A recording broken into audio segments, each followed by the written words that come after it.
मेरे बेटे माँ सरस्वती की कृपा रहे। ये यूनिट 9 अर्थात हाइड्रोजन से संबंधित तीसरा वीडियो है।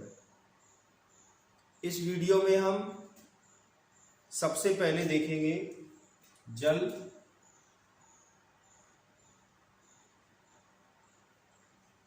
यानी कि वाटर। इसमें सबसे पहले देखेंगे इंट्रोडक्शन,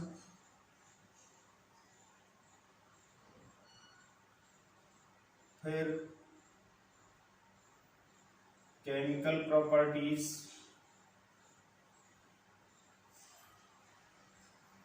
उसके बाद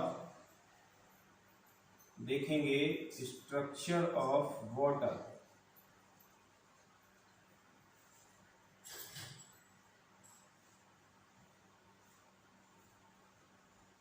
और फिर देखेंगे structure of ice.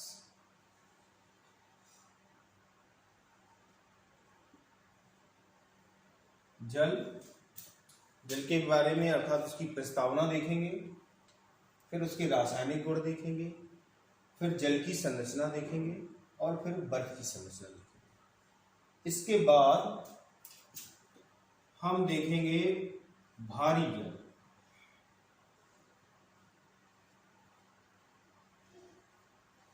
Heavy water.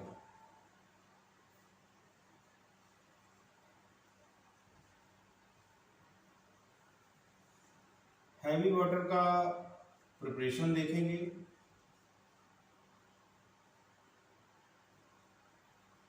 Chemical properties देखेंगे,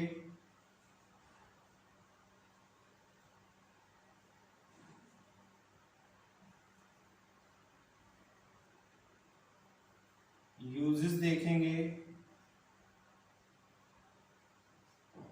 और लास्ट में भारी जल के गुणों की तुलना जल के साथ करेंगे। Heavy water versus water properties को देखेंगे। तो चलो स्टार्ट करते हैं और सबसे पहले देखते हैं जल।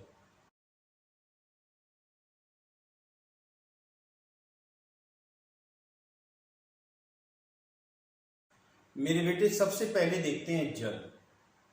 जल एक रंगहीन, स्वादहीन, गंधहीन और पारदर्शी द्रव है। यह एक रंगहीन अर्थात कलरलेस, गंधहीन यानी कि ऑर्डरलेस, स्वादहीन टेस्टलेस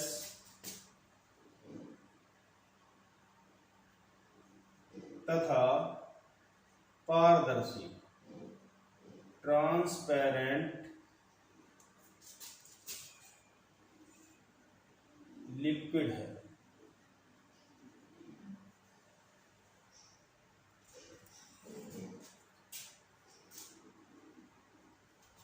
यह पृथ्वी के जलमंडल तथा जीवित अंगों के द्रव्यों का महत्वपूर्ण अवयव होता है। यह पृथ्वी के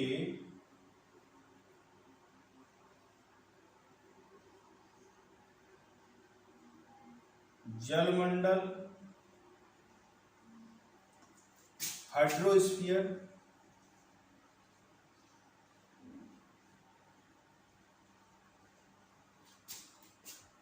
तथा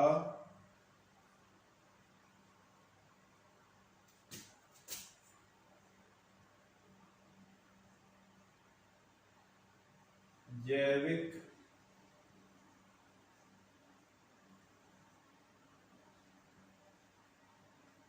द्रव्यों, लिविंग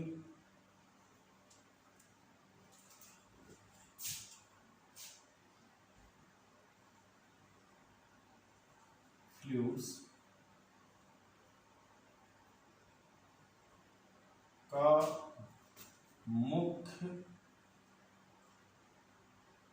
निर्माणी अवयव है।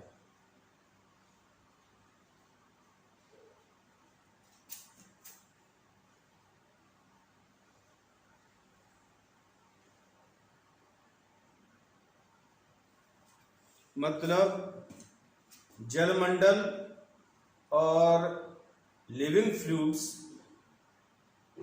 जो जीवित द्रव्य है, मतलब जीवित पदार्थों में या जीवित अंगों में जो द्रव्य पाया जाता है, फ्लूइड पाया जाता है, उसे कहा जाता है लिविंग फ्लूइड्स का प्रमुख निर्माणी अवयव होता है।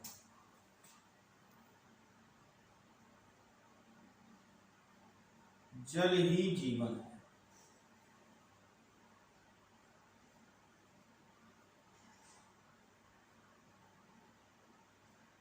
अर्थात जीवन के लिए जल एक महत्वपूर्ण यौगिक है। मानव शरीर का 65% भाग जल ही होता है और कुछ पौधे तो ऐसे होते हैं जिनमें 95% 95% तक जल होता है।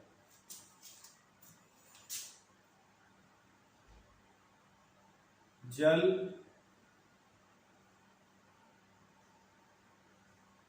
जीवन के लिए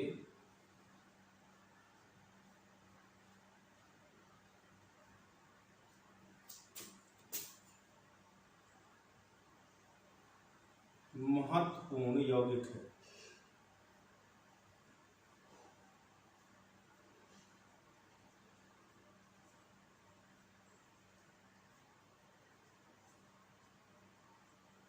मानव शरीर में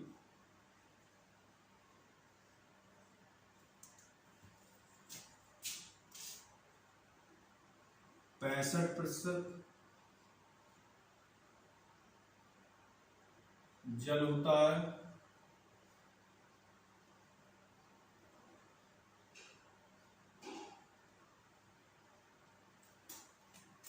तथा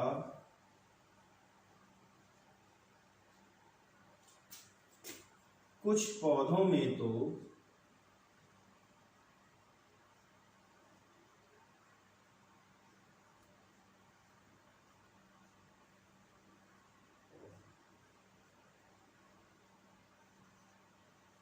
95% तक जल होता है।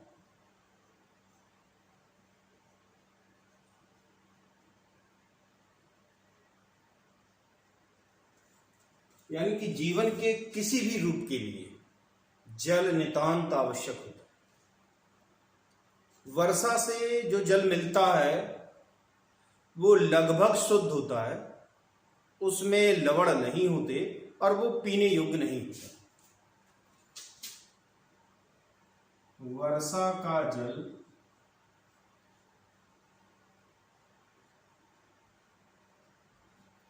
लगभग शुद्ध होता है।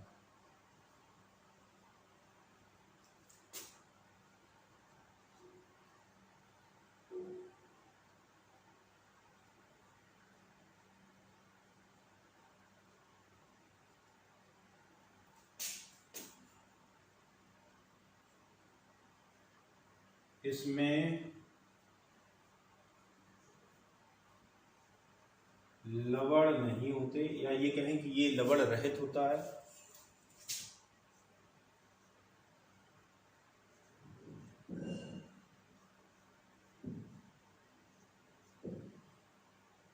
अतः यह पीने योग्य नहीं होता।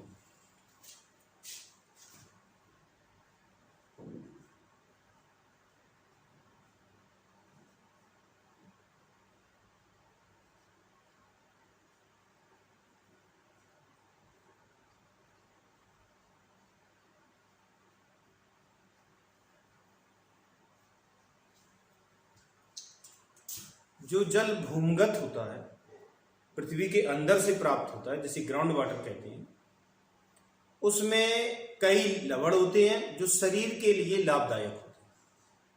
साथ ही साथ जब जल भूमिगत होता है, पृथ्वी के नीचे पहुंचता है, तो उसका मिट्टी की कई परतों द्वारा शोधन होता है। इस तरह भूमिगत जल में एक तो शुद्धता होती है, साथ ही साथ कुछ लवण ऐसे भी होते हैं जो शरीर के लिए बहुत ही अधिक लाभदायक होते हैं। इसलिए भूमिगत जल को पीना स्वास्थ्य के लिए लाभदायक और सुरक्षित होता है। वैसे तो कभी कभी कुछ स्थानों पर जो भूमिगत जल होता है उसमें फ्लोराइड, आर्सेनिक के कंपाउंड्स हो सकते हैं, इसलिए सामान्यतः तो टेस्ट करके ही टेस्टिंग करानी चाहिए प्रॉपर लैब में, और उसके बाद जल का सेवन करना चाहिए। लेकिन फिर भी अधिकांशतः भूमिगत जल पीने योग्य होता है। भूमिगत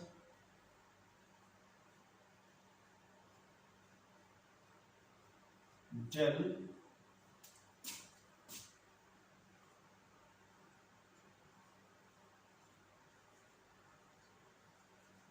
ग्राउंड वाटर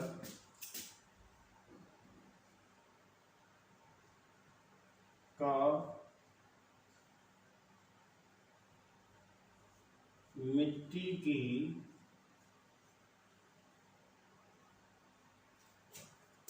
कई परतों द्वारा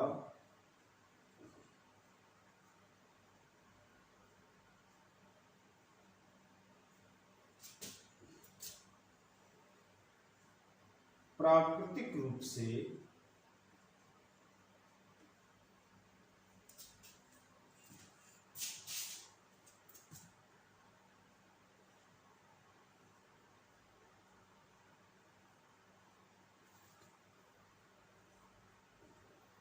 फिल्टरेशन होता है।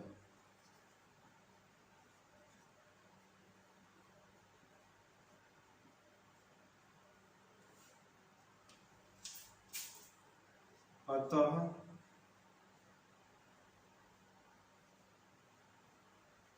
यह शुद्ध होता है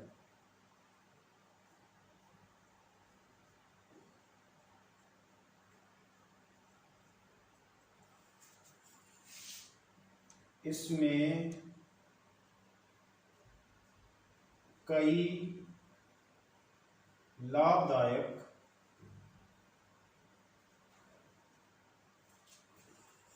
लवण भी उपस्थित होते हैं।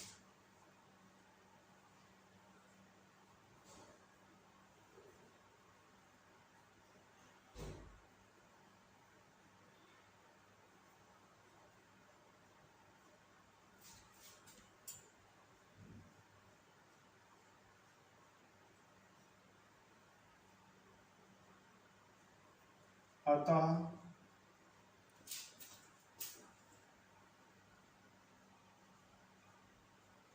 भूमिगत जल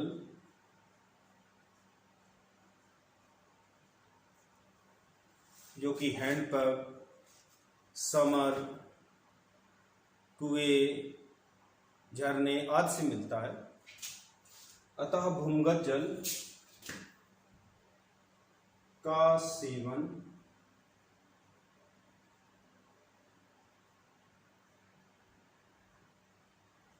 सुरक्षित तथा स्वास्थ्यवर्धक होता है।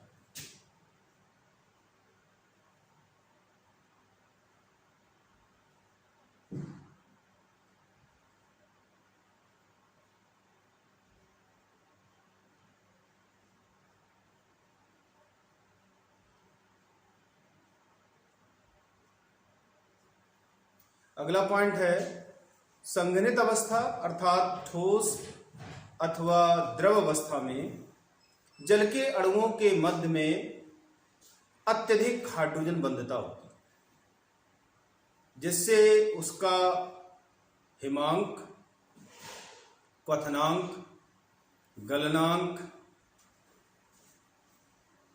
पृष्ठ तनाव, श्यानता, उसकी वाष्पन की ऊष्मा और गलन की ऊष्मा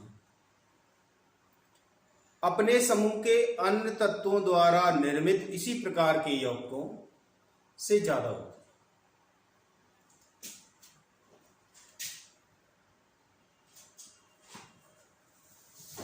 संघनित अवस्था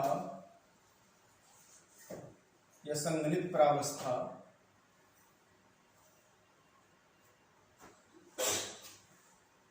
द्रव अथवा ठोस में जल के अणुओं में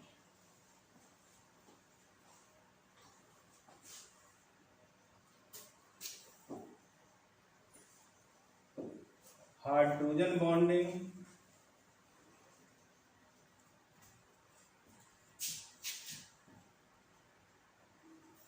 यानी कि हाइड्रोजन बंधता अधिकता से होती है।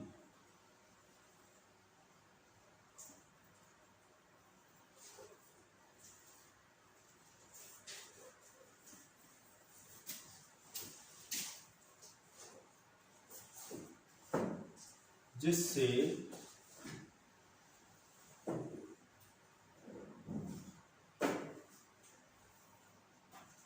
जल का फ्रीजिंग पॉइंट यानी कि हिमांक, बॉइलिंग पॉइंट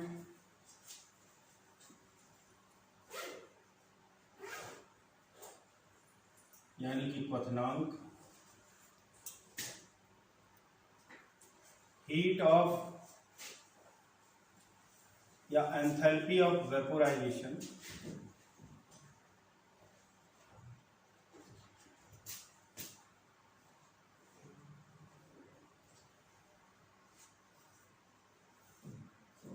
वाष्पन एंथैल्पी। वाष्पन एंथैल्पी का तात्पर्य होता है किसी भी द्रव के एक मोल को जब द्रव प्रावस्था से वाष्प प्रावस्था में परिवर्तित किया जाता है तो उस दौरान होने वाले एंथैल्पी परिवर्तन को एंथैल्पी ऑफ वेपोराइजेशन कहते हैं। एंथैल्पी ऑफ फ्यूजन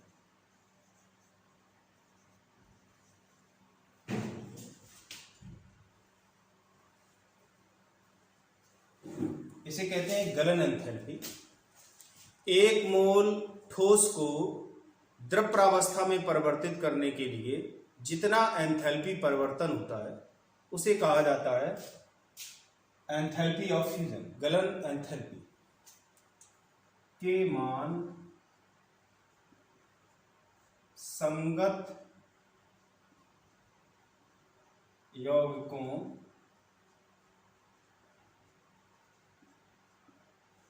जैसे हाइड्रोजन सल्फाइड, H2S, H2SE आदि से उच्च होते हैं या अधिक होते हैं।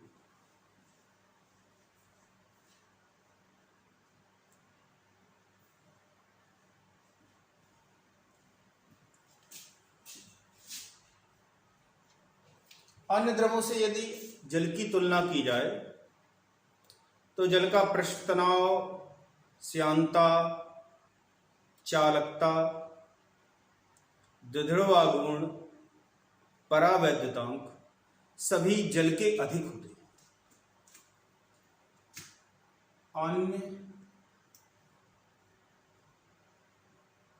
द्रवों की तुलना में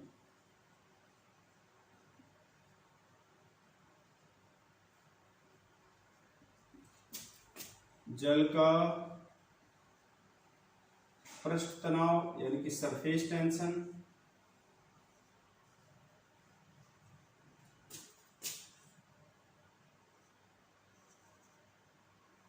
श्यानता, विस्कोसिटी,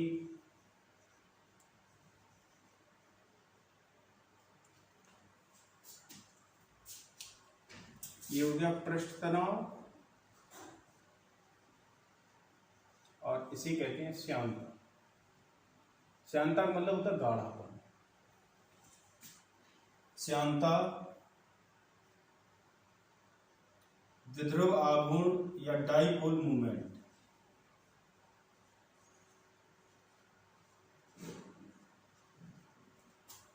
और डाइपोल मूवमेंट की वैल्यू होती है 1.84 डिवाई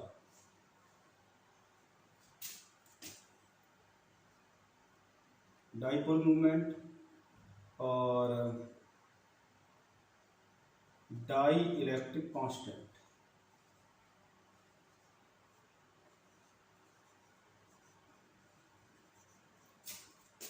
एक 1.78 78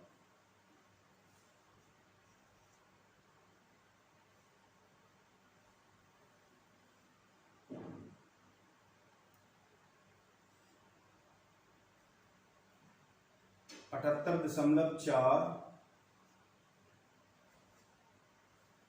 होता है।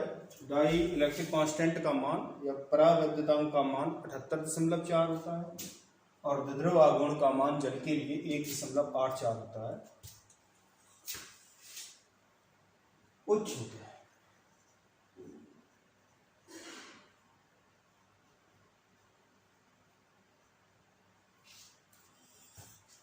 अन्य द्रवों की तुलना में जल का पृष्ठ तनाव, श्यानता, द्विध्रुव आघूर्ण,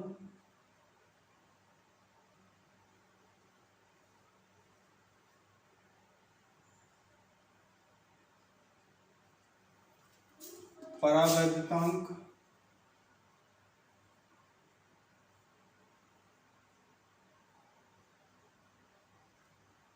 उच्च होता है। आप हिंदी तो तैयार करेंगे लेकिन जो वर्ड्स हम इंग्लिश में लिख रहे हैं उन्हें भी तैयार करें। ये तो रहा जल का परिचय। अब हम जल के कुछ रासायनिक गुण देखेंगे।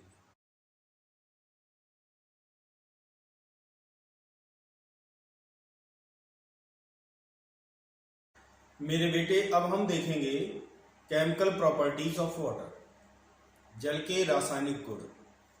सबसे पहले देखते हैं एम्फोटेरिक कैरेक्टर।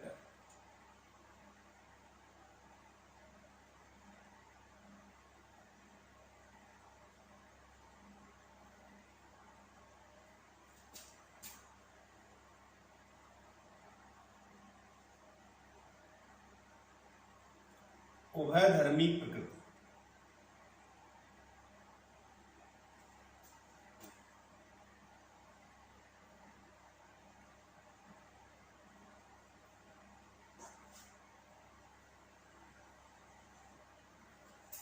वे पदार्थ जो अम्ल तथा क्षार दोनों की तरह व्यवहार प्रदर्शित करते हैं उभयधर्मी पदार्थ या एम्फोटेरिक सब्सटेंसेस कहलाते हैं।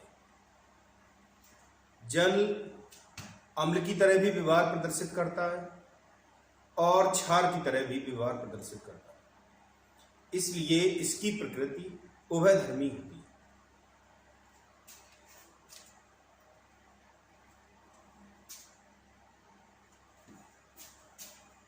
जल अम्ल तथा क्षार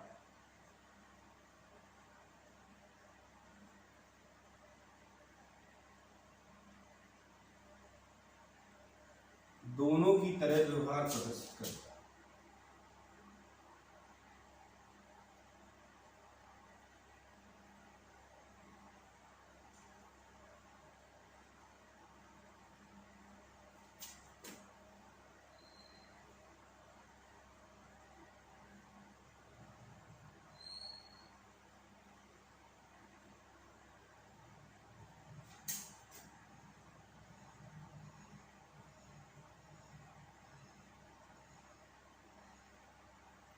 अतः इसकी प्रकृति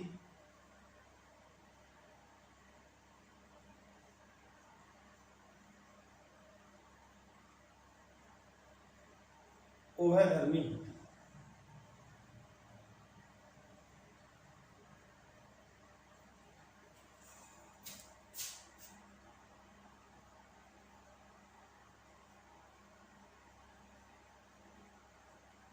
जैसे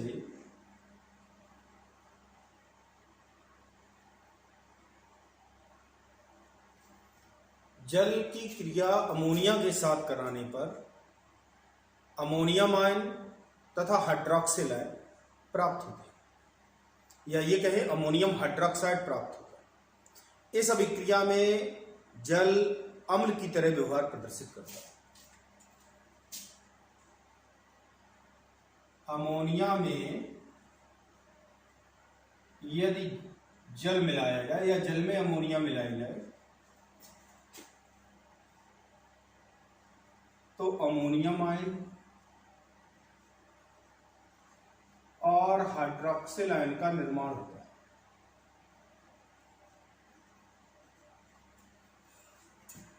इस अभिक्रिया में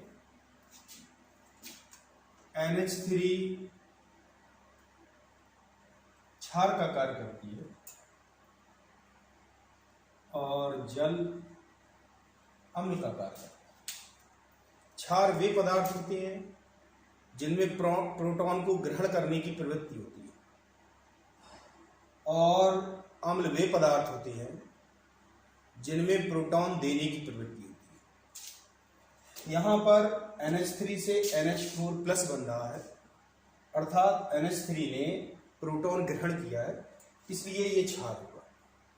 और जो प्रोटॉन इसने ग्रहण किया है वो H2O द्वारा दिया गया है, क्योंकि यहाँ हाइड्रोक्सिल आयन बन रहा है। इसका मतलब हुआ कि इससे प्रोटॉन निकला, और जो पदार्थ प्रोटॉन देते हैं वो अम्ल कहलाते हैं। अगर H2S की क्रिया कराई जाए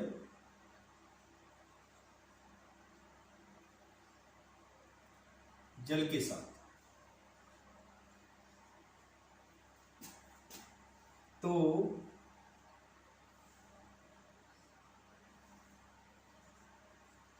SH माइनस आयन और H3O प्लस आयन मिलेगा।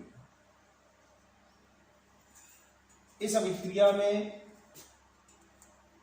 H2S वियोजित होकर H प्लस और SH माइनस या HS माइनस आयन दे देंगे, तो यहां पर प्रोटॉन निकल रहा है, इसलिए ये एसिड होगी और H2O H3O प्लस में बदल रहा है, यानी कि ये प्रोटॉन ग्रहण कर रहा है, इसलिए ये बेस की तरह व्यवहार प्रदर्शित करता है। जो पदार्थ प्रोटॉन दें वो अम्ल और जो ग्रहण करे वो क्षार। तो यहां पर ये प्रोटॉन ग्रहण कर रहा है, इसलिए ये बेस होगा। जल के स्वतः आयनन से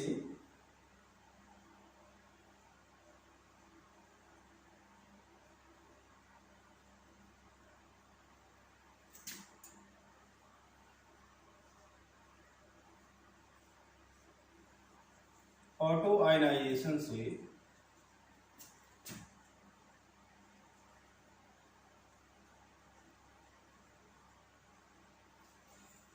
हाइड्रोनियम आयन और हाइड्रोक्सिल आयन का निर्माण होता है।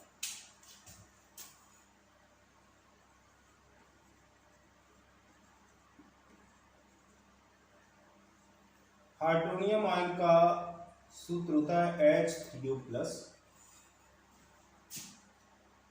और हाइड्रोक्सिल आयन का सूत्र होता है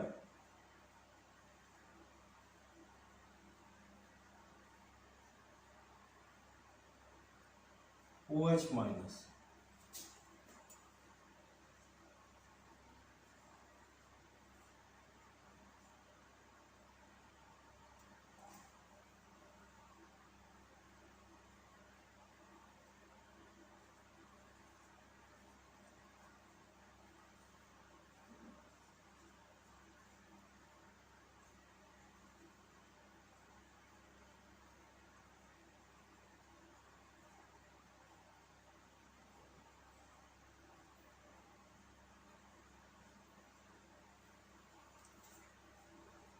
H2O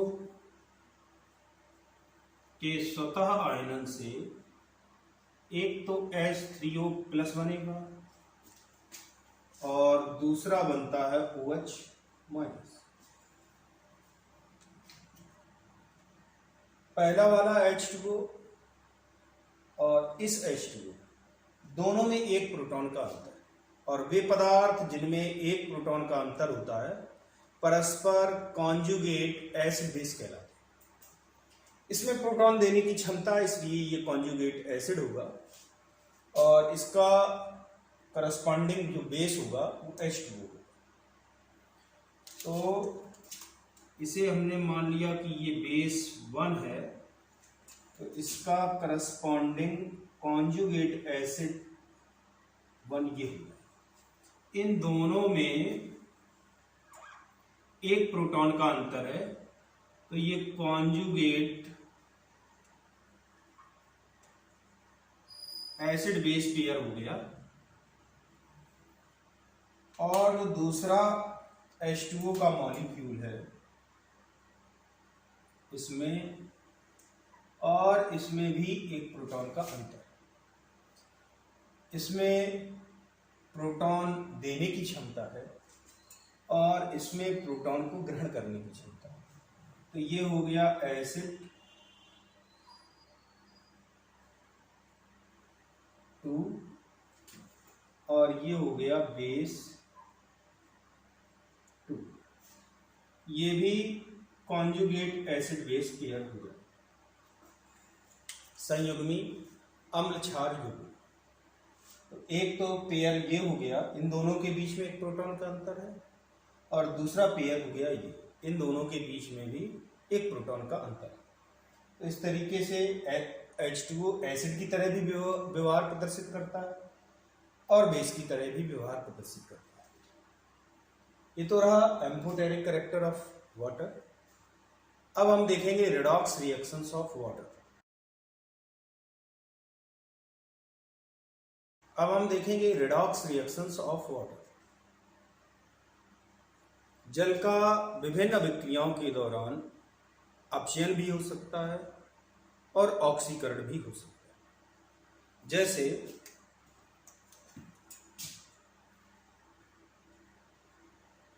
जल की क्रिया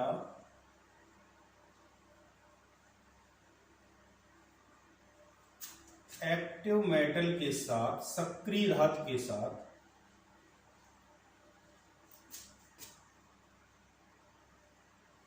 होने पर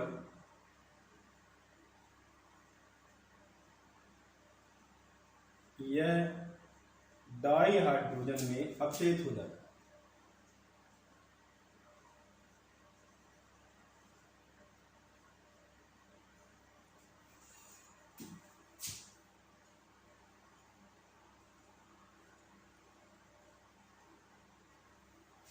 जल सक्रिय धातु के साथ क्रिया करेगा तो हाइड्रोजन निर्मुक्त करेगा। जैसे सोडियम की क्रिया H2O के साथ कराए जाने पर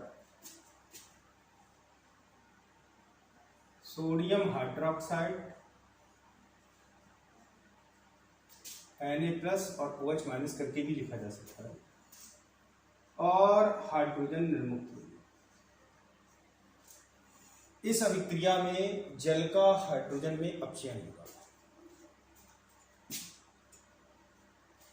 फोटोसिंथेसिस यानी कि प्रकाश संश्लेषण में जल का ऑक्सीकरण ऑक्सीजन में हो जाता है।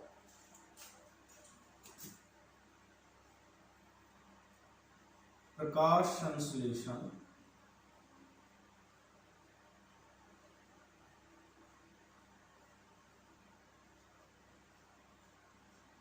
यानी कि फोटोसिंथेसिस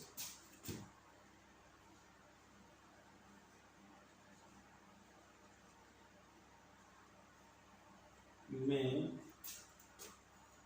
जल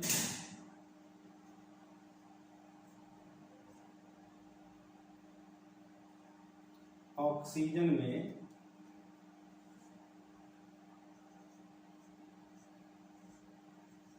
ऑक्सीडाइज हो जाता है।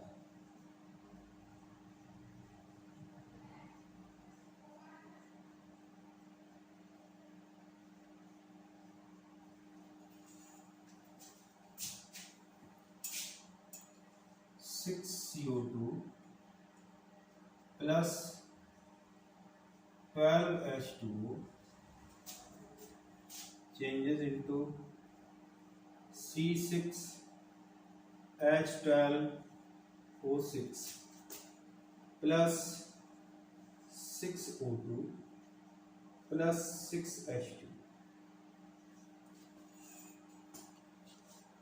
इस अभिक्रिया में इधर भी H2O लिखा है और इधर भी H2O लिखा है।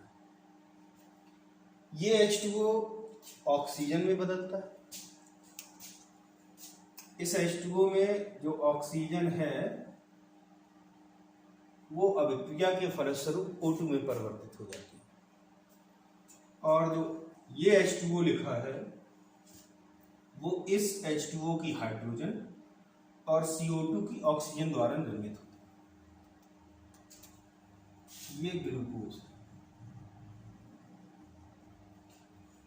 तो जो H2O है उससे ऑक्सीजन मिल रही है, इसका अध्ययन, या ये कहें ये ऑक्सीजन इसी H2O की है, इस तथ्य का अध्ययन ट्रेसर टेक्निक द्वारा किया गया। एक साइंटिस्ट थे रूबेन, उन्होंने जल में ऑक्सीजन के स्थान पर उसका रेडियो एक्टिव समस्थानिक लिया, और जब अभिक्रिया के फलस्वरूप देखा गया तो ये पाया गया जो ऑक्सीजन निकलती है उसमें ऑक्सीजन परमाणु रेडियो एक्टिविटी शो करते हैं। इस जल के ऑक्सीजन परमाणु भी रेडियो एक्टिविटी शो करते हैं और निर्मुक्त ऑक्सीजन के परमाणु भी रेडियो एक्टिविटी शो करते हैं। इसका तात्पर्य ये हुआ कि ये ऑक्सीजन इसी जल के द्वारा प्राप्त हुई। इस टेक्निक को, जिसमें किसी तत्व के स्थान पर उसका समस्थानिक यूज किया जाता है और क्रियाविधि का अध्ययन किया जाता है, ये तकनीक कहलाती है ट्रेसर टेक्निक। तो साइंटिस्ट थे रूबेन ने H2O में ऑक्सीजन का समस्थानिक लेकर ऑक्सीजन का रेडियो एक्टिव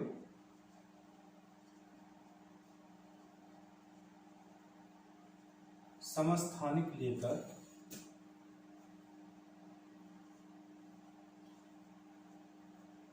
उपरोक्त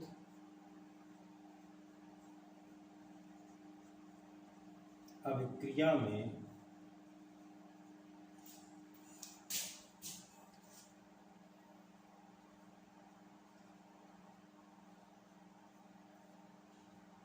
रेडियो एक्टिव O2 प्राप्त की, जिससे स्पष्ट होता है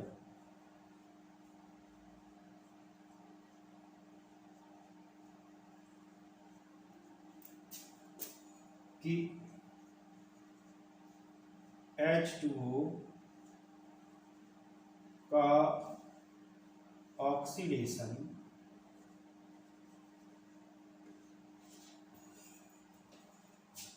O2 में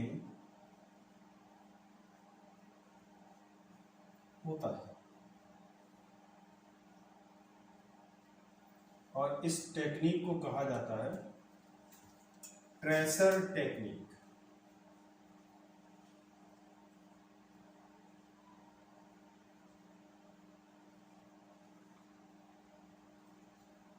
या ये कहें कि रूबेन ने ट्रेसर टेक्निक द्वारा पुष्टि की कि इस अभिक्रिया में निकलने वाली ऑक्सीजन H2O की ही होती है। नेक्स्ट रिडॉक्स रिएक्शन का उदाहरण है फ्लोरीन द्वारा H2O का O2 में ऑक्सीडेशन हो जाता है।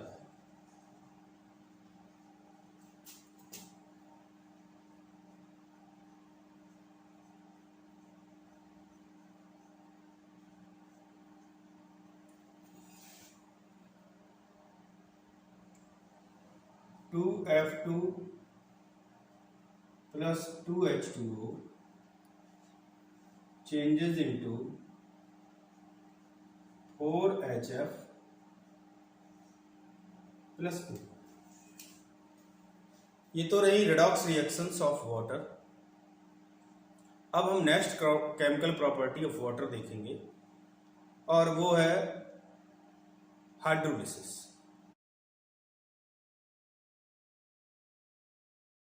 अब हम जल की जल अपघटन अभिक्रियाएं देखेंगे, यानी कि हाइड्रोलिसिस रिएक्शंस। जल का डाई इलेक्ट्रिक कांस्टेंट बहुत अधिक होता है। डाई इलेक्ट्रिक कांस्टेंट अधिक होने के कारण इसकी हीट ऑफ हाइड्रेशन या हाइड्रेशन एनर्जी बहुत ज्यादा होती है। इसलिए लगभग सभी आयनिक कंपाउंड और कुछ सहसंयोजी या कोवेलेंट कंपाउंड इसमें घुल जाते हैं।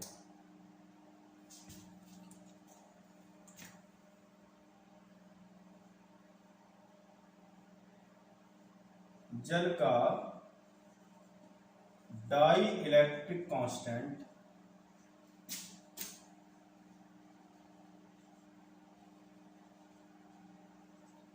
उच्च होने के कारण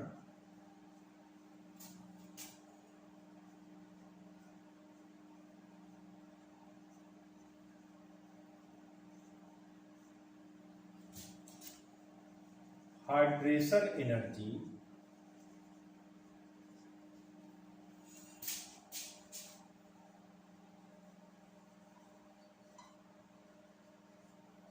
भी अधिक होती है।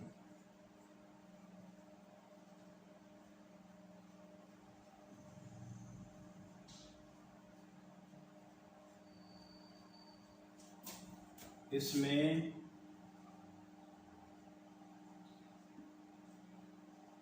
आयोनिक कंपाउंड्स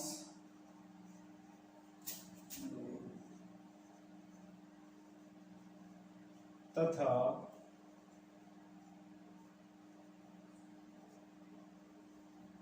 कुछ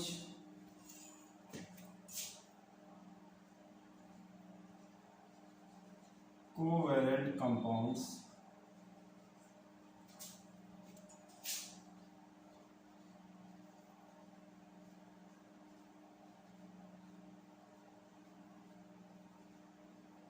विलीन होते हैं।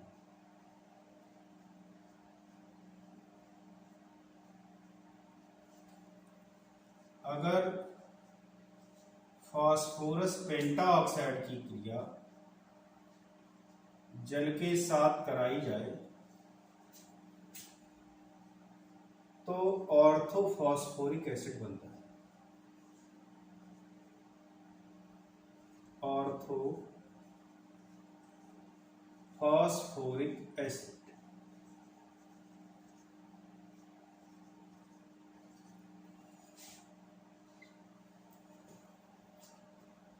यदि एल्युमिनियम नाइट्राइड की क्रिया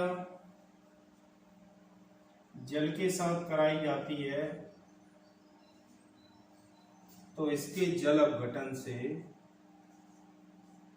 एल्युमिनियम हाइड्रोक्साइड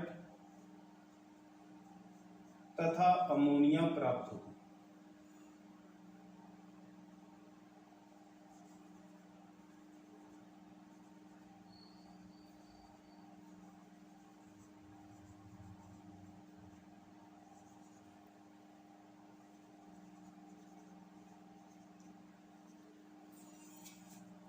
ये तो रही रिडॉक्स रिएक्शंस ऑफ वाटर। अब हम next chemical property of water को देखेंगे। नेक्स्ट केमिकल प्रॉपर्टी है फॉर्मेशन ऑफ हाइड्रेट्स, हाइड्रेटों का निर्माण। कई लवणों को उनके जलीय विलयन से हाइड्रेटों के रूप में क्रिस्टलीकृत किया जा सकता है। जो एसोसिएशन ऑफ वाटर होता है, मतलब जो वाटर के मॉलिक्यूल्स जुड़ते हैं, वो तीन तरीके से जुड़ सकते हैं। एक तो कोऑर्डिनेटेड वाटर होता है, जल का अणु कोऑर्डिनेट बॉन्ड के द्वारा जुड़े। दूसरा होता है इंटरस्टिशियल वाटर, अणुओं के बीच के रिक्त स्थान में जल के अणु समाहित हो जाएं। और तीसरा कहलाता है हाइड्रोजन बॉन्डेड वाटर, जलीय अणु हाइड्रोजन बंध के द्वारा जुड़े।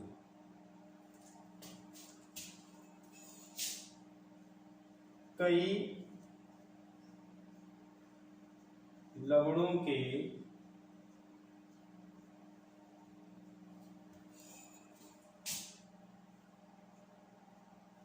जलीय विलयन का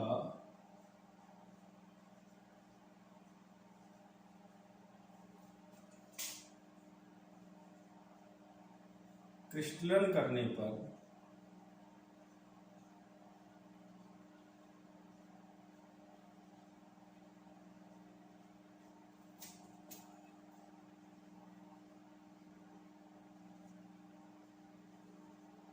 उनके हाइड्रेटों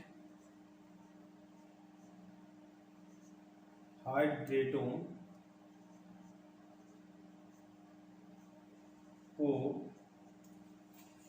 प्राप्त किया जा सकता है।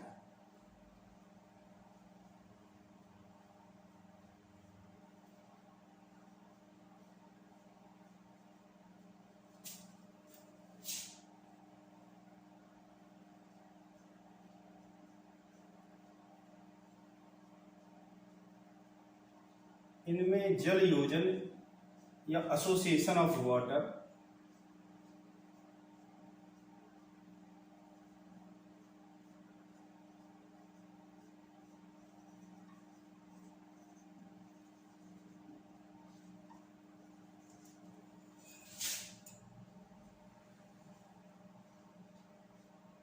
निम्न प्रकार का संभव है।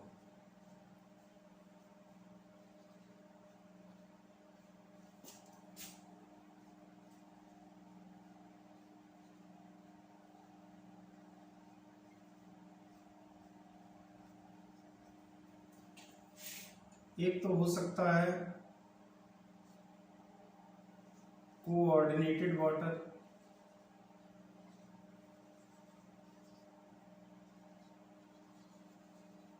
जैसे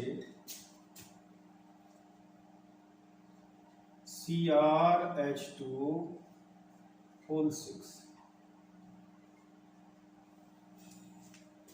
ये कॉम्प्लेक्स आयन है, इसमें Cr3+, मतलब Cr के ऊपर 3 यूनिट पॉजिटिव चार्ज होगा, उस आयन से 6 जल के अणु उपसंयोजी बंध या कोऑर्डिनेट बॉन्ड के द्वारा जुड़े होते हैं। तो इस तरह के जल को कोऑर्डिनेटेड वाटर कहेंगे। दूसरा प्रकार हो सकता है इंटरस्टिशियल वाटर,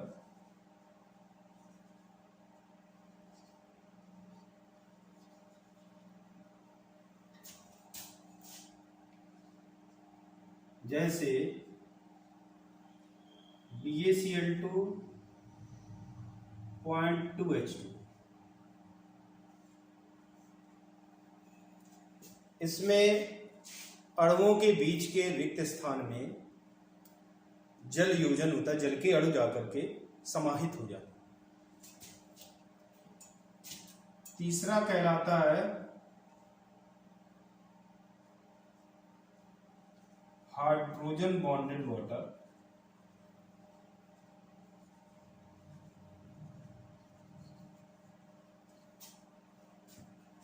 जैसे CuSO4.5H2। CuSO4.5H2 की अगर हम संरचना देखें तो इसमें कोऑर्डिनेटेड वाटर भी है और हाइड्रोजन बॉन्डेड वाटर भी। किस तरह होती है जरा देखते हैं। 4 H2O मॉलिक्यूल्स कोऑर्डिनेट बॉन्ड से जुड़े होते हैं,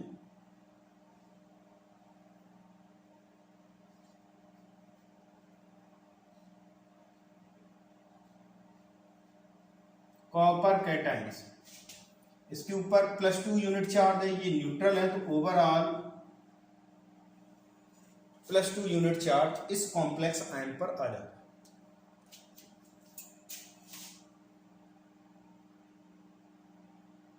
दूसरा,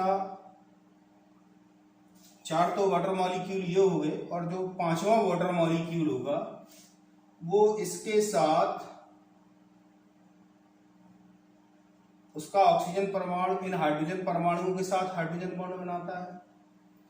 साथ ही साथ जो इस अणु के हाइड्रोजन परमाणु होते हैं SO4 माइनस आयन के साथ, इसके ऊपर सल्फेट आयन के ऊपर 2 यूनिट नेगेटिव चार्ज होता, तो ये नेगेटिवली चार्ज ऑक्सीजन हो गए, इनके साथ हाइड्रोजन बॉन्ड बन जाता है। मतलब एक वाटर मॉलिक्यूल हाइड्रोजन बॉन्ड के थ्रू जुड़ा होता है, और ये 4 वाटर मॉलिक्यूल्स कॉपर कैटायन के साथ कोऑर्डिनेट बॉन्ड के थ्रू जुड़े होते हैं। तो ये तो हो गया कोऑर्डिनेटेड वाटर, और ये हो गया हाइड्रोजन बॉन्डेड वाटर। तो 3 तरीके का एसोसिएशन हो सकता है वाटर मॉलिक्यूल्स का, एक कोऑर्डिनेटेड वाटर, दूसरा इंटरस्टिशियल वाटर, और तीसरा हाइड्रोजन बॉन्डेड वाटर। ये तो रही केमिकल प्रॉपर्टीज ऑफ वाटर। अब हम देखेंगे स्ट्रक्चर ऑफ वाटर। मेरे बेटे, अब हम देखेंगे स्ट्रक्चर ऑफ वाटर। गैसीय प्रावस्था में जल का अणु बेंट स्ट्रक्चर रखता है, जिसमें दोनों OH बॉन्ड्स के बीच का बॉन्ड एंगल 104.5 डिग्री होता है।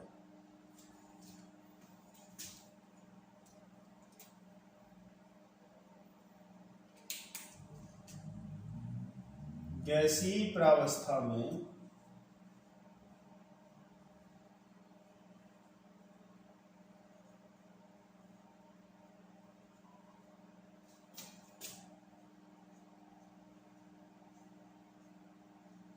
जल का अणु बेंट स्ट्रक्चर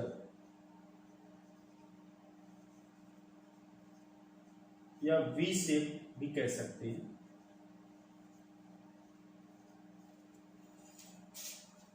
रखता है।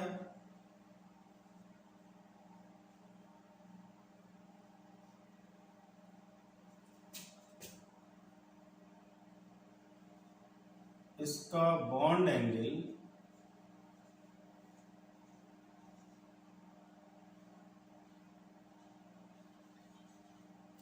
104 डिग्री,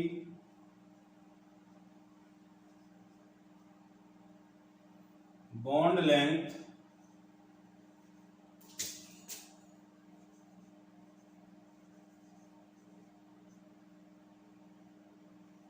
95.7 पिकोमीटर होती है।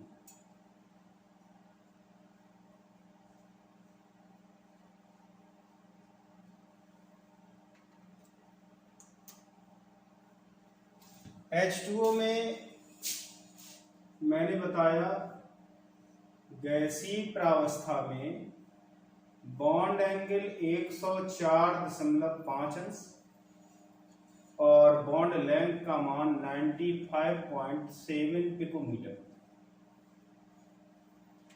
कार्बन ऑक्सीजन परमाणु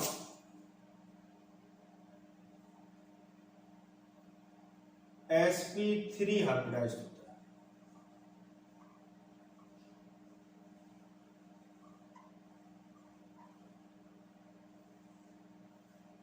और ऑक्सीजन परमाणु पर 2 लोन पेयर होते हैं।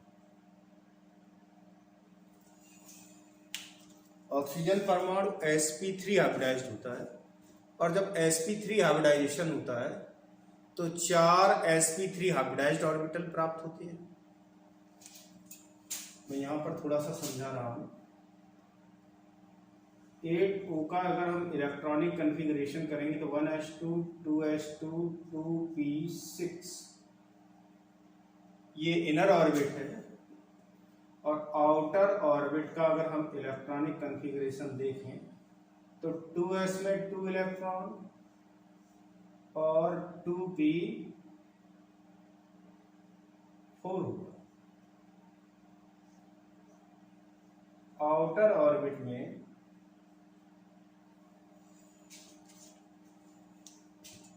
4 इलेक्ट्रॉन इसमें और 2 इलेक्ट्रॉन इसमें। अब इसमें हो जाता है sp3 हाइब्रिडाइजेशन। sp3 हाइब्रिडाइजेशन होने से 4 sp3 हाइब्रिडाइज्ड ऑर्बिटल फॉर्म होंगे जो टेट्राहेड्रली अरेंज होते हैं।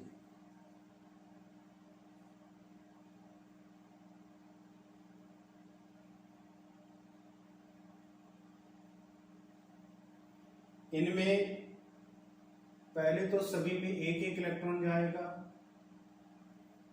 टोटल नंबर ऑफ इलेक्ट्रॉन 6 हैं, तो किन्हीं दो में 2 इलेक्ट्रॉन हो जाएंगे और वही लोन पेयर। और जिनमें एक एक इलेक्ट्रॉन होगा उसके साथ हाइड्रोजन एटम ओवरलैपिंग करके सिग्मा 1 होगा, तो 2 लोन पेयर हो गए और 2 ऑक्सीजन हाइड्रोजन बॉन्ड हो गए।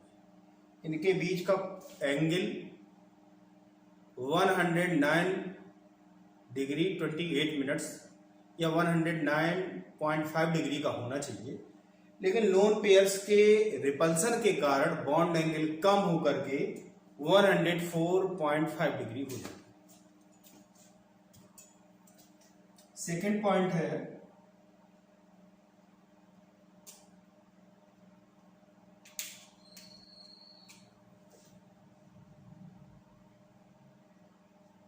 इसमें ऑक्सीजन एटम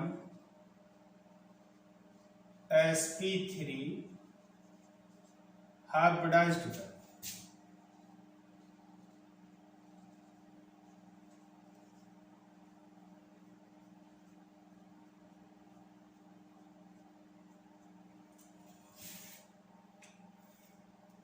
नेक्स्ट पॉइंट है कि ऑक्सीजन एटम मोर इलेक्ट्रोनेगेटिव है in comparison to hydrogen atom. तो शेयर्ड इलेक्ट्रॉन पेयर ऑक्सीजन की ओर शिफ्ट हो जाता है, जिससे ऑक्सीजन के ऊपर पार्शियली नेगेटिव चार्ज आ जाएगा, इस पर प्लस पॉजिटिवली पार्शियली चार्ज आएगा और इस पर नेगेटिवली पार्शियली चार्ज आ जाएगा। मीन टू से ये नेगेटिवली चार्ज हो जाएगा, पार्शियली नेगेटिवली चार्ज, और ये पार्शियली पॉजिटिवली चार्ज हो जाएगा। और इस पर जो अमाउंट ऑफ चार्ज होगी वो 2 डेल्टा हो जाएगी, डेल्टा इस साइड से और डेल्टा इस साइड से। तो इस तरह ये एक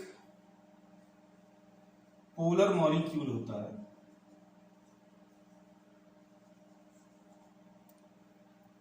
H2O में हाई पोलैरिटी होती है।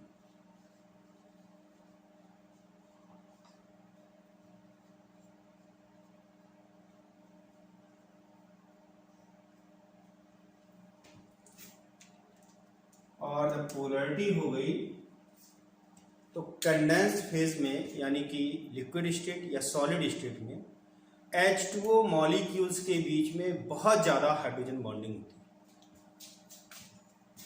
संघनित प्रावस्था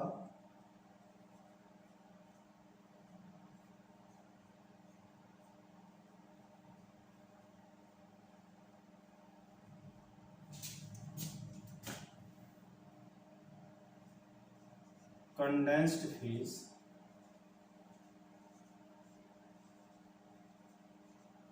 या तो लिक्विड हो सकता है या सॉलिड हो सकती है।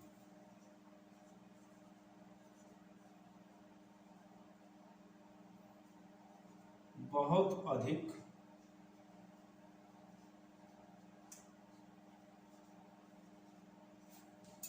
हाइड्रोजन बॉन्डिंग होती है।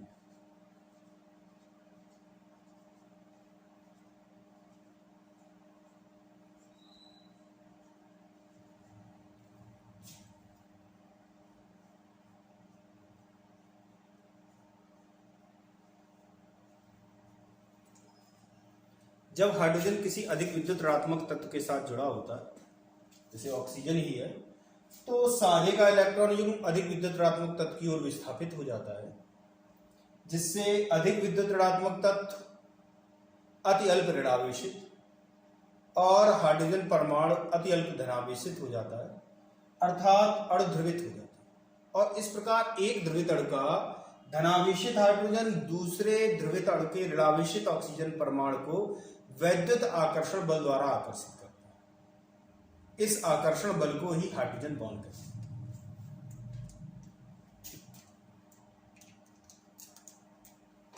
हैं। H पॉजिटिवली चार्ज है, ऑक्सीजन नेगेटिवली चार्ज है। ये इसका एक अणु का ऋणावेशित ऑक्सीजन परमाणु दूसरे अणु के धनावेशित परमाणु को वैद्युत आकर्षण बल द्वारा आकर्षित करता है।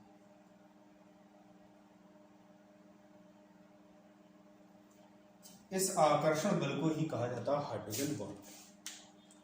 तो ये तो रही जल की संरचना, स्ट्रक्चर ऑफ वाटर। अब हम देखेंगे बर्फ की संरचना, स्ट्रक्चर ऑफ आइस। मेरे बेटे, अब हम देखेंगे स्ट्रक्चर ऑफ आइस, बर्फ की संरचना। बर्फ की संरचना दो क्रिस्टलीय रूपों से मानी गई है। उसमें से एक होता है स्टेबल हेक्सागोनल फॉर्म और दूसरा होता है मेटा स्टेबल क्यूबिक फॉर्म। बर्फ निम्न दो क्रिस्टलीय रूपों से बनती है, स्टेबल हेक्सागोनल आइस और दूसरी होती है मेटा स्टेबल क्यूबिक आइस। जब पानी का ताप कम किया जाता है तो अत्यधिक कम ताप पर पानी के अणु परस्पर संघनित होने लगते हैं और संघनित होकर क्यूबिक क्लिस्टर बनाते हैं।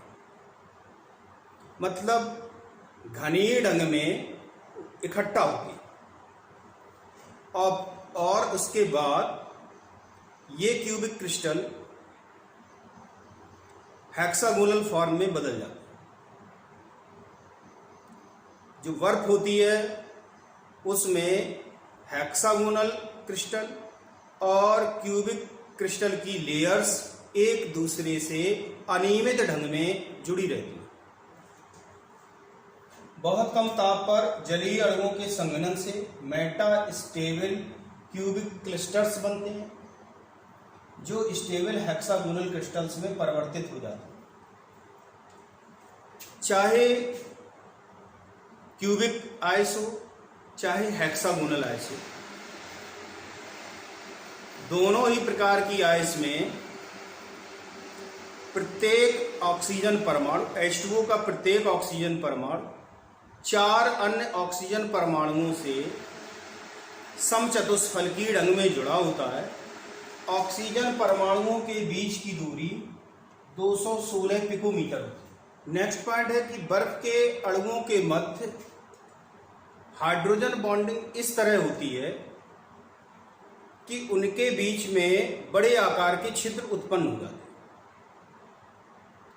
इन बड़े आकार के छिद्रों में उचित आकार के परमाणु अथवा अणु जैसे आर्गन, क्रिप्टन, जीनॉन के परमाणु H2O2, CO2, N2, CH4 आदि के अणु समाहित हो जाते हैं और जो यौगिक प्राप्त होते हैं उन्हें क्लैथरेट कंपाउंड्स कहा जाता है। क्योंकि बर्फ में छिद्र पाए जाते हैं, इसलिए बर्फ का घनत्व जल की तुलना में कम होता है, अतः बर्फ जल पर तैरती है। बर्फ में अणुओं के मध्य हाइड्रोजन बॉन्डिंग इस प्रकार होती है कि तुलनात्मक दृष्टि से खुली संरचना होती है तथा इसमें बड़े आकार के छिद्र होते हैं। इन छिद्रों में परमाणुओं अथवा अणुओं जैसे Ar, Kr, Xe, H2O2, CO2, N2, CH4 आदि के समाहित होने से क्लैथरेट बनते हैं। इन्हीं छिद्रों के कारण बर्फ का घनत्व कम होता है और वह जल पर तैरती है। ये तो रहा स्ट्रक्चर ऑफ आइस के बारे में। अब हम देखेंगे हैवी वाटर या भारी जल।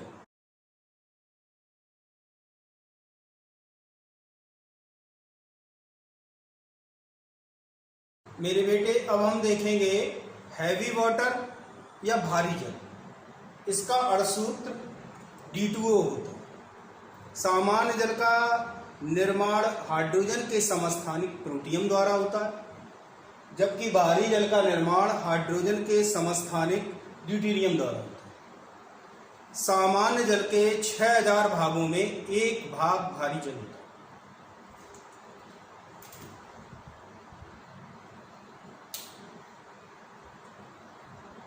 सामान्य जल के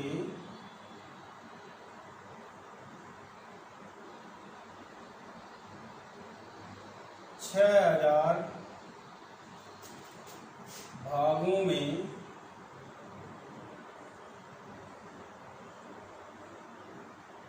1 भाग भारी जल होता है।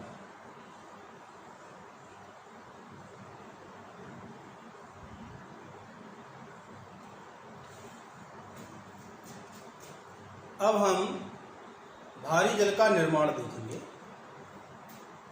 Preparation of heavy water. भारी जल का निर्माण सामान्य जल के विद्युत अपघटन द्वारा किया जाता है और इस विद्युत अपघटन की विधि को टेलर आयरिंग फ्रॉस्ट मेथड कहते हैं। इस विधि में विद्युत अपघटनी सेल प्रयोग किया जाता है, जिसमें एनोड निकेल का छिद्रित इलेक्ट्रोड होता है, कैथोड स्टील का बना हुआ पात्र होता है और विद्युत अपघट्ट N/2 NaOH विलयन होता है, यानी कि ऐसा NaOH विलयन जिसकी नॉर्मलता 1/2 अर्थात आधी है।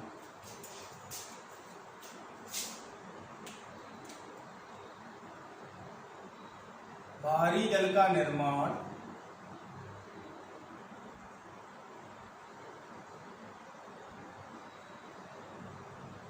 सामान्य जल के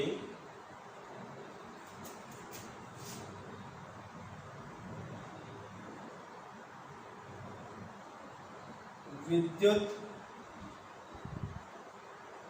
अपघटन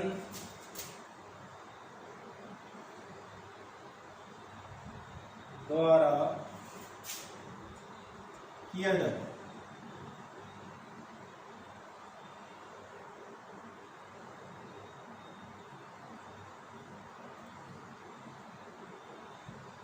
इस विधि को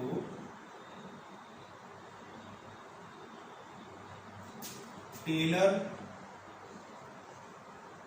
आयरिंग फ्रॉस्ट मेथड कहते हैं।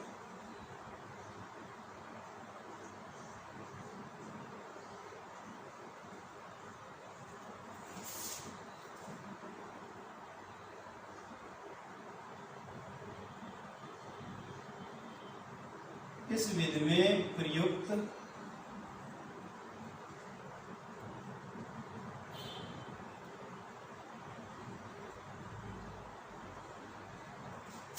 विद्युत अपघटनी सेल के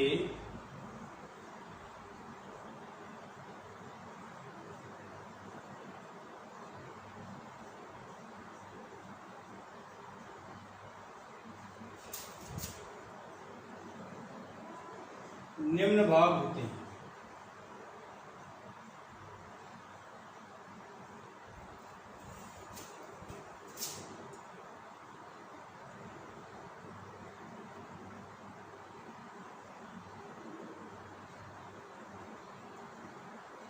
पहला होता है एनोड, निकेल का छिद्रित इलेक्ट्रोड।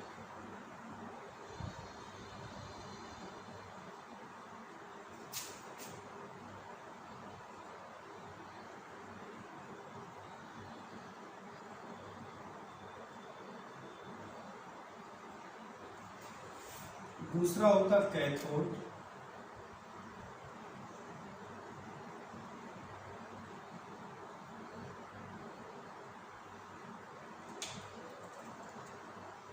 स्टील का पात्र।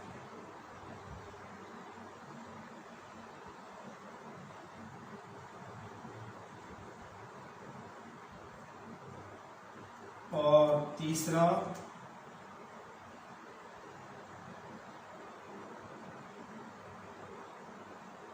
विद्युत अपघट्ट,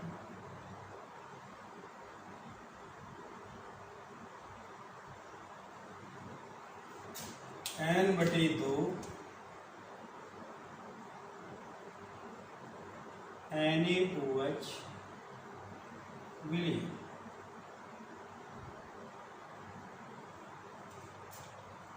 एक पात्र में, स्टील का बने पात्र में निकेल का छिद्र युक्त इलेक्ट्रोड लेते हैं। यह छिद्रित इलेक्ट्रोड एनोड का कार्य करता है। Anode means positive terminal of battery से जुड़ा होगा।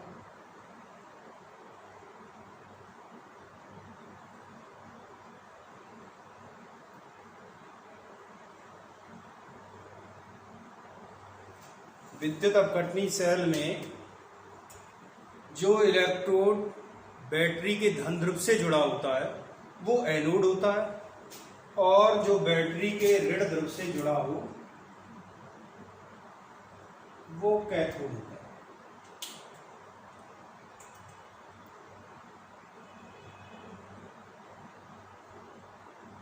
तो स्टील कंटेनर कैथोड का काम करता है। विद्युत अपघट्ट का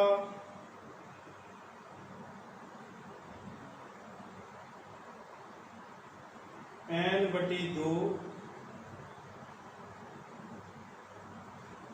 NaOH विलयन विद्युत अपघट्ट का कार्य करता है।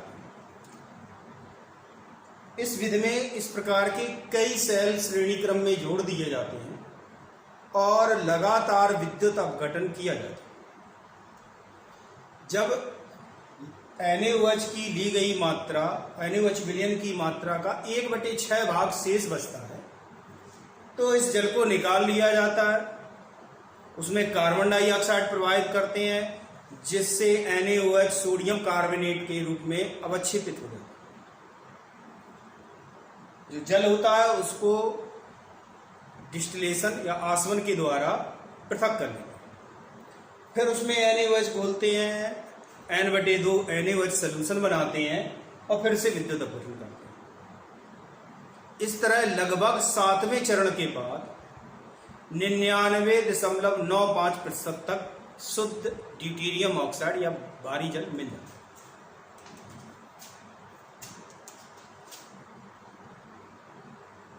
कई सेल लेकर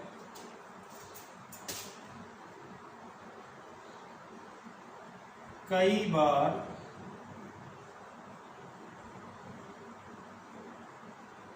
विद्युत अपघटन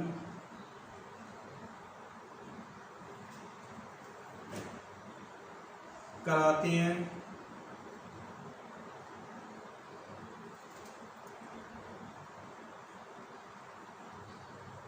प्रत्येक पद में 1/6 आयतन शेष बचने पर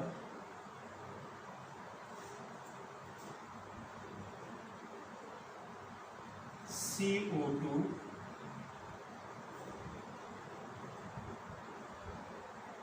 प्रवाहित करके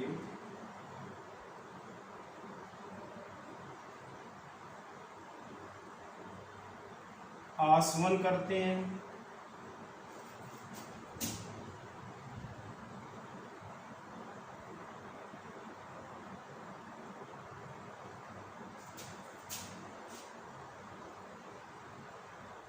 फिर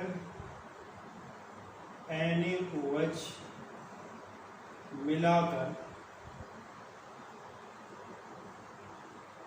N/2 NaOH विलयन बनाकर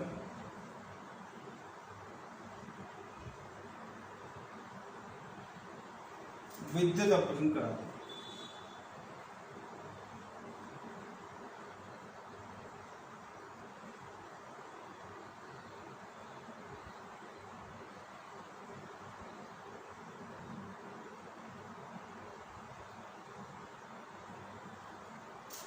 सातवें चरण के बाद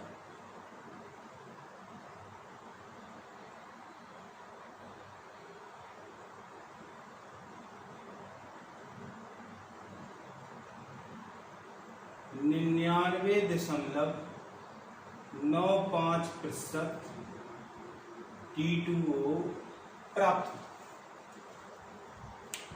ये तो रहा D2O के निर्माण की विधि। अब हम भारी जल के गुण देखेंगे, chemical properties of heavy water. अब हम देखेंगे chemical properties of heavy water, भारी जल के रासायनिक गुण। जिस तरह सामान्य जल कैल्शियम कार्बाइड से क्रिया करके एसिटिलीन देता है, उसी तरह हैवी वाटर कैल्शियम कार्बाइड के साथ क्रिया करके ड्यूटीरो एसिटिलीन देता है।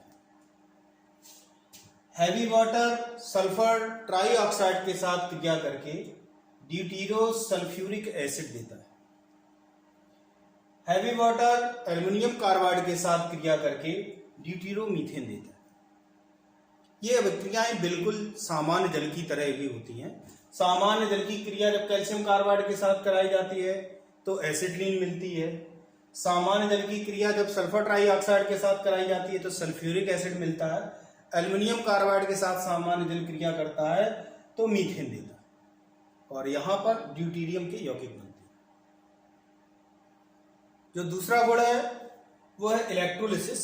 सोडियम कार्बोनेट की उपस्थिति में भारी जल का वैद्युत अपघटन करने पर कैथोड पर ड्यूटेरियम और एनोड पर ऑक्सीजन मिलती है। D2O का जब डिसोसिएशन होगा तो D+ और OD- आयंस में होगा। जो नेगेटिवली चार्ज आयन है वो पहुंचता है एनोड पर। एनोड पर पहुंच करके D2O बनाता है, साथ ही साथ ऑक्सीजन निर्मुक्त होता है और 2 इलेक्ट्रॉनों का निष्कासन होता है। ये इलेक्ट्रॉन कैथोड पर D2O का रिडक्शन करते हैं। एनोड पर ऑक्सीडेशन होता है। एनोड पॉजिटिवली चार्ज होता है इसलिए उस पर नेगेटिवली चार्ज आयन पहुंचता है। कैथोड पर वाटर D2O का रिडक्शन होता है और उससे ड्यूटेरियम बनती है। बिल्कुल सामान्य जल की तरह ही है। सामान्य जल का जब किया जाता है तो एनोड पर ऑक्सीजन मिलती है और कैथोड पर हाइड्रोजन मिलती है। नेक्स्ट प्रॉपर्टी है रिएक्शन विथ मेटल्स, धातुओं के साथ क्रिया। जब भारी जल धातुओं के साथ क्रिया करता है तो ड्यूटेरियम निर्मुक्त होती है। सोडियम के साथ भारी जल क्रिया करके ड्यूटेरियम देता है, साथ ही साथ सोडियम ड्यूटेरोक्साइड प्राप्त होता है। कैल्शियम के साथ कैल्शियम ड्यूटेरोक्साइड और ड्यूटेरियम मिलती है। ये तो रही chemical properties of heavy water, भारी जल के रासायनिक गुण। अब हम देखेंगे भारी जल के उपयोग, यूजेस ऑफ हैवी वाटर। अब हम देखेंगे यूजेस ऑफ हैवी वाटर, भारी जल के उपयोग। भारी जल का पहला उपयोग है न्यूक्लियर रिएक्टर में न्यूट्रॉन मंदक के रूप में।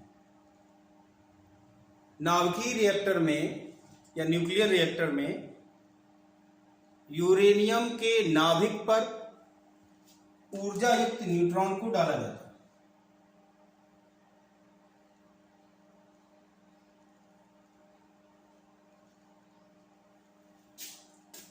तो जो यूरेनियम होता है उसका नाभिक इस ऊर्जा युक्त न्यूट्रॉन को अवशोषित कर लेता है और इसकी ऊर्जा बहुत अधिक हो जाती है और यह वियोजित हो जाता है।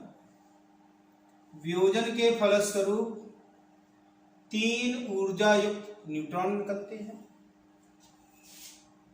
छोटे नाभिक निकलते हैं और साथ ही साथ ऊर्जा की एक बड़ी मात्रा प्राप्त। ये जो न्यूट्रॉन है जिनकी ऊर्जा ज्यादा होती है,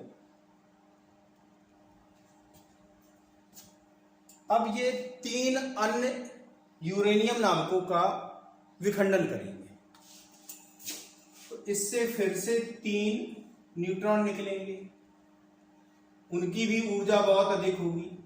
एक न्यूट्रॉन से 3, तो इसका मतलब हुआ टोटल 9 न्यूट्रॉन निकलेंगे, फिर 9 से 27 निकलेंगे, फिर इसी तरीके से बढ़ते चलेंगे। तो एक साथ अभिक्रिया तीव्रता से तेजी से चलने लगती है और ऐसी अभिक्रियाओं को श्रृंखला अभिक्रियाएं कहते हैं। अगर ये अभिक्रियाएं रोकी ना जाए, मतलब इनको नियंत्रित ना किया जाए, तो अपार ऊर्जा निकलेगी और विस्फोट हो जाता है। तो जो 3 न्यूट्रॉन निकलते हैं उनमें से इन 3 में से 2 की ऊर्जा को कम कर दिया जाता है। इनकी ऊर्जा को कम कर देते हैं। अब एक न्यूट्रॉन ऐसा बचेगा जिसकी ऊर्जा ज्यादा होगी, वही अभिक्रिया आगे बढ़ाता है। अगर इनकी ऊर्जा कम नहीं की जाएगी तो पहले 3 बने, फिर 9 बनेंगे, मतलब 9 न्यूट्रॉन निकलेंगे और फिर 27 इस तरीके से बढ़ते चले जाएंगे। तो श्रृंखला अभिक्रिया को नियंत्रित करना होता है और उसे नियंत्रित करने के लिए या इस जो न्यूट्रॉन निकलते हैं उनकी ऊर्जा को कम करने के लिए जिन पदार्थों का प्रयोग किया जाता है उन्हें मंदक कहते हैं। तो नाभिकीय रिएक्टर में ड्यूटेरियम ऑक्साइड या हैवी वाटर का यूज मंदक के रूप में किया जाता है, मॉडरेटर के रूप में किया जाता है। अगर इसका यूज नहीं करेंगे तो श्रृंखला अभिक्रिया अनियंत्रित होगी और विस्फोटक स्थिति उत्पन्न हो जाती है। दूसरा है अभिक्रियाओं की क्रियाविधि के अध्ययन में, और तीसरा कुछ स्पेक्ट्रोस्कोपिक मेथड्स ऐसी होती हैं जिनमें हैवी वाटर का यूज किया जाता है।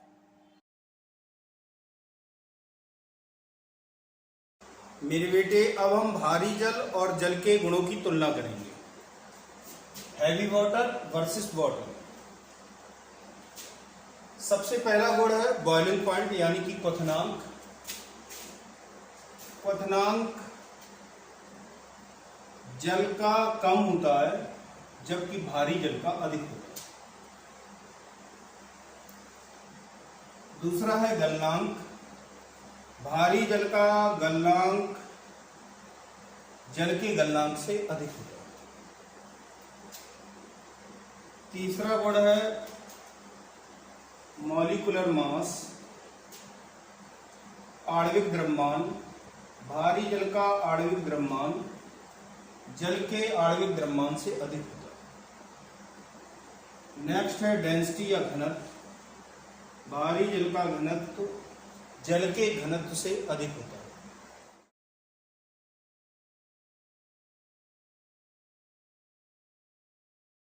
भारी जल की श्यानता जल की श्यानता से अधिक होती है।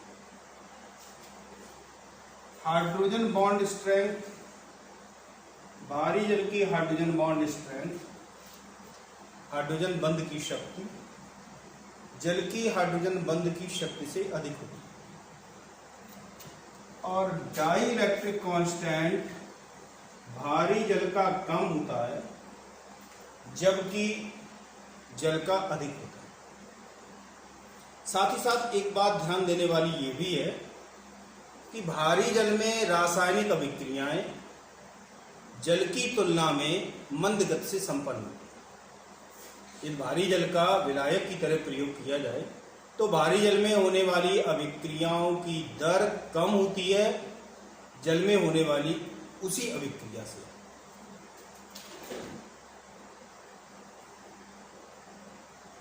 जल की तुलना में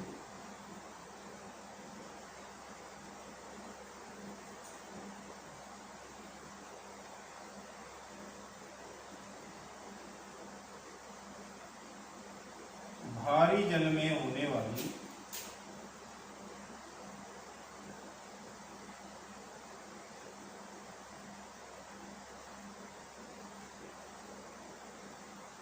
रासायनिक अभिक्रियाएं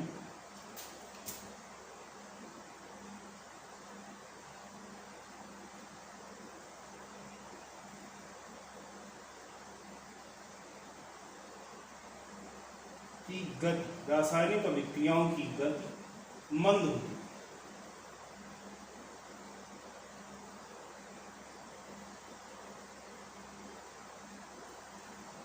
भारी जल में रासायनिक अभिक्रियाएं मंद गति से संपन्न होती हैं, इसलिए भारी जल पीने योग्य नहीं होता, क्योंकि इससे जैव तंत्र मंद गति से संपन्न होगा, या ये कहें कि ये जैव तंत्र के लिए, वायु सिस्टम के लिए हानिकारक है।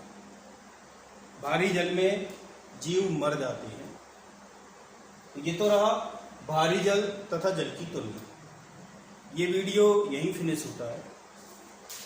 हम रेस्ट पार्ट ऑफ हाइड्रोजन अर्थात हाइड्रोजन परऑक्साइड और हाइड्रोजन अर्थव्यवस्था को नेक्स्ट वीडियो में देखेंगे। Till then work hard.